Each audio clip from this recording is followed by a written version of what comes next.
Welcome to Office Hours. I am Steve Drost. With me as always, Will Kaplan. Of course, both Will and I are from the Quivr CRM team, which is the CRM built by financial advisors for financial advisors, where our objective is simple. How can we help you run your business at peak efficiency? Now, each episode of Office Hours, we tackle a couple of cool items that came directly from our users who are trying to make their lives just a bit easier. All right, I don't think that it's, kind of private news here, but we pushed a huge workflow update earlier this year, not very long ago. And what's been a common theme with the workflows and the new features within workflows, honestly, is how people are utilizing the update to track some unique insights into workflows. Yeah, it's one of those things where I remember when we were talking to the cohort, there was like this moment of clarity around the idea of like, sometimes these things don't go the way we expect them to, or sometimes we have a whole bunch of them open and we're assigning stuff to a team and they're just like drowning because they've got so many workflows all at once.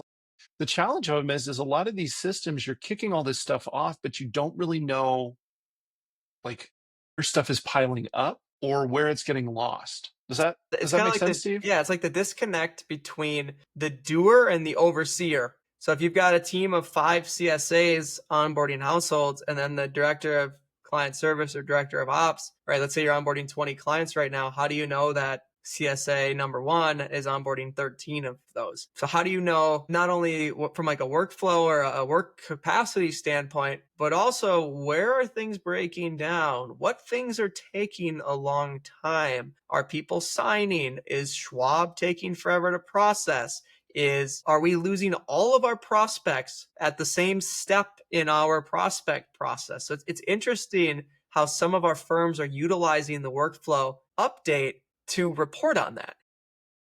Yeah, and I think it's one of those things where like it's one thing to collect data, it's another thing to use the data. And this is the opportunity for that data to like actually become useful where, okay, I've got some workflows, and the one that you just mentioned, the prospect thing of like, hey, did you even realize that we lose 75% of our prospects on the third touch? What's that third touch? Like, what's going on there? Like, that's the type of stuff that I feel like now we have better access to because of the way that there's reporting on these workflows that there wasn't before. And not even being generic. I was talking to a firm who they were losing the prospects that they were losing at the data gathering stage.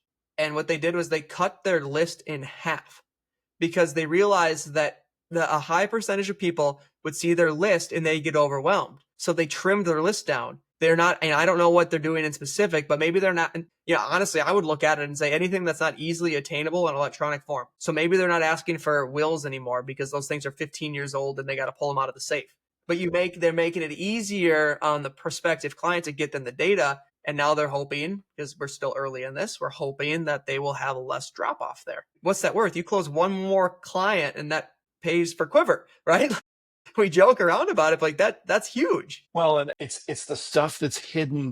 It's those little things that are sort of hidden in the data that you just have to see it in the right way to get that intuition of like, well, that's easy to fix. Like, that's not a hard thing, but you don't see it necessarily unless you're looking in the right places or unless you have the right type of access to it. Never would have thought to do that until the person asked us the question. I want to know where I'm losing it. Where are we losing our prospects? And all we had to do was run a report, and this took 5 minutes. Run a report that shows every instance of the prospect process workflow getting kicked off and show me the point at which that workflow is abandoned or the last step completed. And for them, most of the time, it was the data gathering step. Right. It was getting abandoned at data gathering. Which an advisor knows. The advisor knows that. But the director of financial planning doesn't, or the director of business management or business development doesn't. They might not know that. Well, or they may not see the pattern. Like sometimes you're just like doing the work and you're just kind of like chugging through and like, yep, okay. They emailed me and I have to go close this workflow. And like, I'm not going to think like, well, where did I abandon those other workflows? Or, like, when did we turn left in this one instead of turning right? Like you don't see it because you're too close to it. And then you take a step back and you're like, oh my gosh, all of this is broken at the exact same place. There's something to this. Like all of a sudden it becomes statistically significant. Yeah. And if you kind of piggy off of business development, you're now, right, we did an office hours not long ago where somebody was kicking off the exact same workflow automatically when a prospect meeting gets called. Well, whether you kick that off immediately or not, if you just use the same workflow or series of workflows for your business development process, look at your KPIs. How many intro calls is my advisory team having, and each advisor or advisor team having? How many? Well, you can now start reporting on all of that because you have unique workflows. And if you have unique workflows, you can then report on it, which is kind of cool. So you can see who's working on what, who's done with what, how much have people completed, how much activity do people have. This is just your advisory team, right? Of course, you can do the exact same thing with your back office or your operations team. Who's processing this stuff, who's doing more work, who's doing less work, who needs help, who doesn't need help, right? You're able to now get that insight from a capacity perspective and make legitimate business decisions. So gone are the days of, oh, we want John to handle this onboarding because we think they'd be good at it. But it's, no, you pull up your dashboard and it says, we're going to have John do it because John is dealing with the fewest number of new clients on the team. Therefore, John should have the most capacity to handle this. Yeah.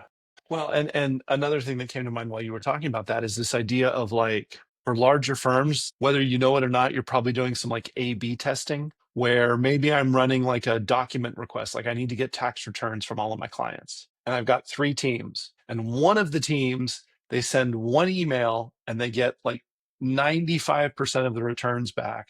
And the other 2 seem to be struggling. It's not luck. There's probably something going on there in that email. So like look at it, analyze it, figure out how are they asking for it? What are they asking for? Are they making it easy? Like, what are they doing that's making that process different than what those other teams are experiencing? And then grow from that, like leverage that to say like, well, hey, if you just structure the email this way, you're going to have a better outcome. Oh, yeah.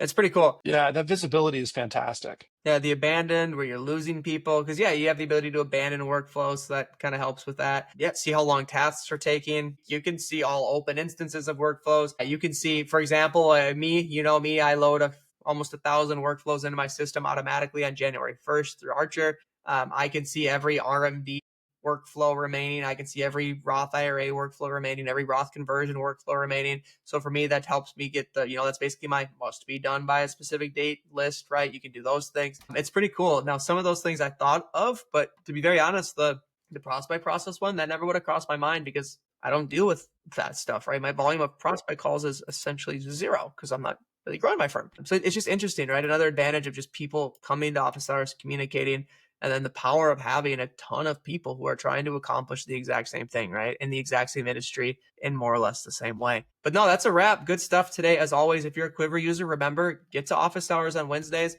where we can help you with things just like this. Even if you don't have questions, it's okay. You can sit there. You can turn your camera off. You can mute yourself. You can have lunch. Doesn't offend us at all. Sometimes just picking up stuff like this through osmosis can be very, very, very beneficial. If you're not a Quivr user, that is okay. Nobody's perfect and everybody makes mistakes. Just remember, it's not too late. Come schedule a demo. Come hang out with me. Come hang out with Will and see Quivr in action for yourself.